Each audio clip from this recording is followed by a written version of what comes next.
Oh dang.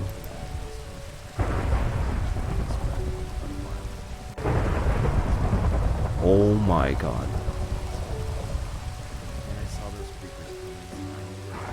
He's still with me. I'm probably just gonna try to dig off this way, just try to find something else. This area is way too dangerous.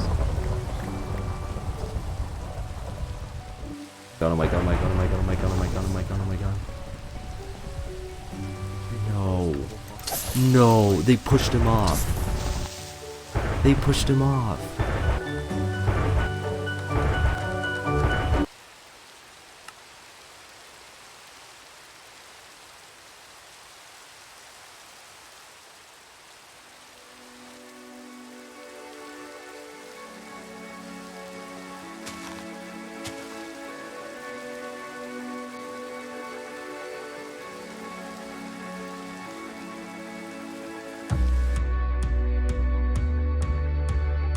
Hey guys, I just want to start this episode off by honoring our pup from the previous episode.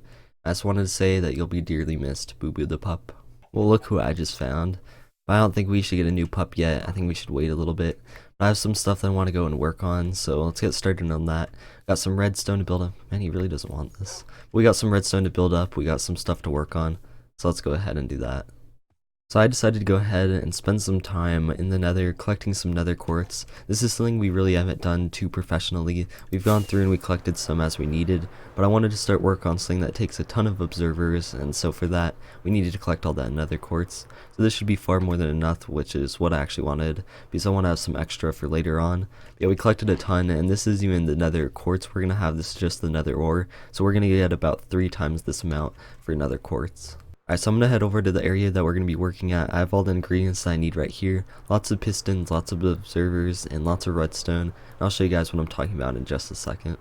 This is an area that should look pretty familiar to a lot of you, and so we've already been over here working quite a bit, but what I've actually started on is, first of all, we went over to a spruce forest in the 1.14 kind of terrain, and we collected a few foxes. I actually brought them over to my base in this little island I have over there, and I started breeding them up. We made this little fox exhibit.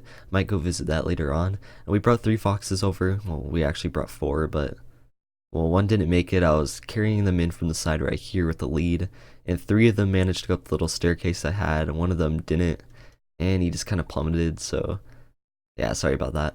But we have 3 here, so they're all working on collecting those sweet berries. So we have the sweet berry farm all ready to go, and what I'm actually going to work on now is the pumpkin and melon farm we have right here. We just got one right there. What I'm going to do is I'm going to place in an observer above each one of these pumpkin and their melon stems, and that's going to detect whenever one of those grows, and then there's going to be pistons all around it, so whenever one of those grows, those pistons will extend and crush whatever's there, and so it should just automatically collect all the different pumpkins and melons we have growing here. So I plan on working on that, and I'll probably even do a time lapse of working on that. The thing is, I don't really have much time right now. We're about to leave to go to our cabin in real life, so I'm going to try to find some little projects that we could do in the meantime. I think I could update you guys on what's been going on. So right over here is one thing that I've been starting to work on. I want to get this area kind of all wrapped up, especially this little farm we have right here. I think just starting to work on some other farms here would be a lot of fun. And so this is an area that I've started working at, and this actually just reminded me I could take you guys over to the creative world where I've been working on some designs. So I dug out this little hole right here, and this is going to be our control room for a lot of the farms we have up there. And then we're probably going to have a little kind of observing spot, so a little glass thing or something that you can pop up out of and kind of look at all the farms. Maybe it'll be a tower or something. And then we'll have the control room down here, which will have redstone lines leading to all those machines. And then we're also going to have a storage back here and with the doorway right here. And that's what I want to show you guys in the creative world. So I actually have a question to ask you guys. So whenever I'm working on a build in the survival world, do you like it where I go through and I show you the build in the creative world first, like what I'm doing now? Or should I keep it a secret and just build it up in the survival world and not really show you guys the plan so much, and just kind of get it done and then show you what I come up with? So this is pretty much the storage idea that I came up with for all of the different plants we're going to have coming down here. So you can see each doorway will correspond with the different plant it has. This would be the chorus flowers. So if I stepped in here, we have this little storage. This is how all the storages are going to look. Some will probably be smaller and bigger depending on how much we have of that item. And so they'll just end up getting stored here and probably just fill up the entire thing. And then we also have the second side, which I'm kind of wondering if I should do both sides automatic where the items just flow in, or this should be like an area I can move it to after. I don't know, it's kind of confusing. Yeah, each of these plants will have their own separate storages, and we'll have an item sorter, or kind of just an item feed spot that goes into each one of these, and kind of starts to fill up each one of those storages. So what I was just talking about on whether or not I should show the build first, or if I should just work on it and show you guys what I come up with after. I'm actually going to do something I haven't done before and just put a poll up in the corner. So if you guys want to, you could go click up in the top right corner and you could vote on which one you would rather have me do. Should I show you guys the build before I actually build it, or should I just build it up and show you guys it in the survival world? So this is the little fox pen that I wanted to tell you about. So you can see that we have a ton of foxes in here, and so I actually went pretty far over this way to a taiga biome and the 1.14 newly generated stuff. I found 2 foxes and I had to bring them on a pretty big adventure all the way here. I think we actually lost a few on the adventure. I'm not very good at keeping track of these animals, but yeah, so we had these 2 foxes that we brought over. We started breeding them, and you can see now that we just have tons of foxes. And so this is actually something that I want to do kind of on a bigger scale with every single animal. It's where you just go through and you collect 2 of those animals, and we're going to bring them to a special... What are they doing? So you bring them to a special island, and that's going to be like Animal Island. Well, if every single animal species there, and then we'll just have a whole bunch of them if we ever want to go and grab one of those animals for whatever type of project, or as a pet or anything. Yeah, that's one idea I definitely want to work on at some point. I actually have no clue what they're doing. They're all attacking this one guy. So I think that's actually everything I'll be able to get done for now. I'm heading over. What the? What is this? Okay, I have no clue what this is about. Oh my god, this is... I think this is the guy from our drown farm forever ago. I let him escape and he's just been out here. Oh my god, that's crazy. Alright, so I'll see you guys after the vacation, and we'll go and work on that pumpkin and melon farm.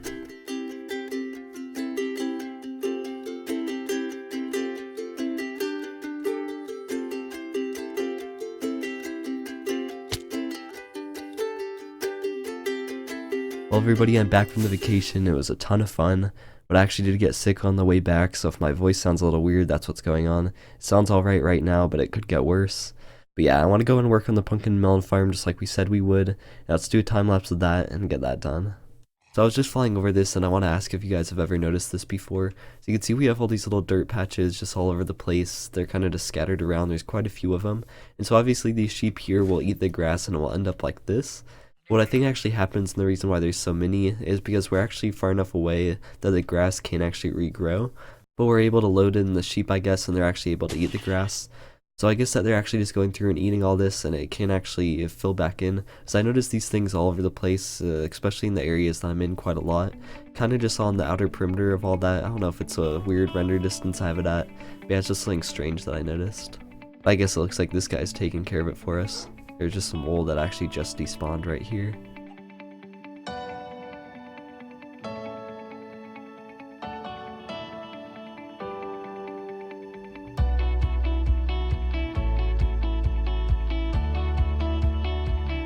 So the way this farm actually works is that we have an observer above each one of those pumpkin or melon stems. So whenever it detects it kind of shifting over to the side to attach to a pumpkin or melon, it will be able to detect that and send out a redstone signal. The redstone signal will activate the dot, which will be on top of the observers. It will activate all the pistons around it, and so the pumpkin or melon will be in any of those 4 spots that the pistons activate at, and it will squish them, and then we'll be able to harvest the items that drop. And so we'll do this instantly whenever any one of those pumpkin or melon stems grow over, and it will harvest it as quickly as possible just to make it as efficient as it could be.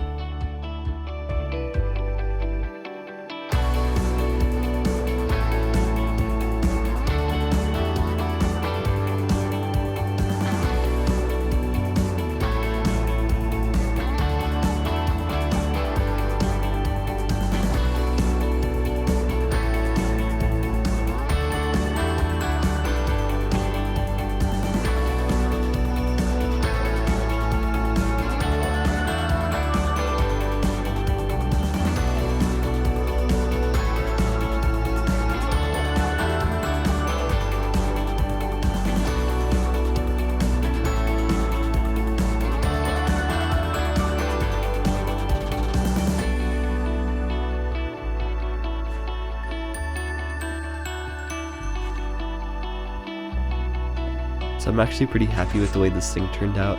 It's almost just continuously firing and collecting those pumpkins and melons. And so I also just think it looks super cool. There's a ton of observers and pistons here. And it's quite a bit of quartz I went into this to make all those observers, but it's not too bad. Ended up being about 5 stacks of observers, 5 stacks of pistons, and 5 stacks of redstone and blocks as well. And so I think it turned out pretty good, and you could just hear it underneath me harvesting all those melons. I'll actually go and check it out real quick. So if I could get a good view, we should be able to see a few of those melons and pumpkins getting squished.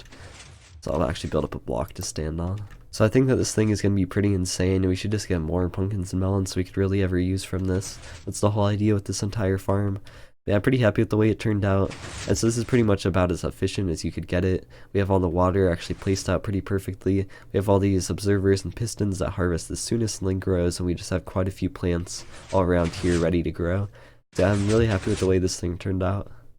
And one other thing that I was fussing with as far as this farm is that the minecart collection system, it used to be activated by the one kind of on and off lever that we have way down there.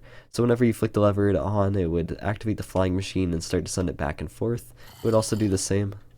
It would also do the same with the minecarts right here. They would start getting bounced back and forth.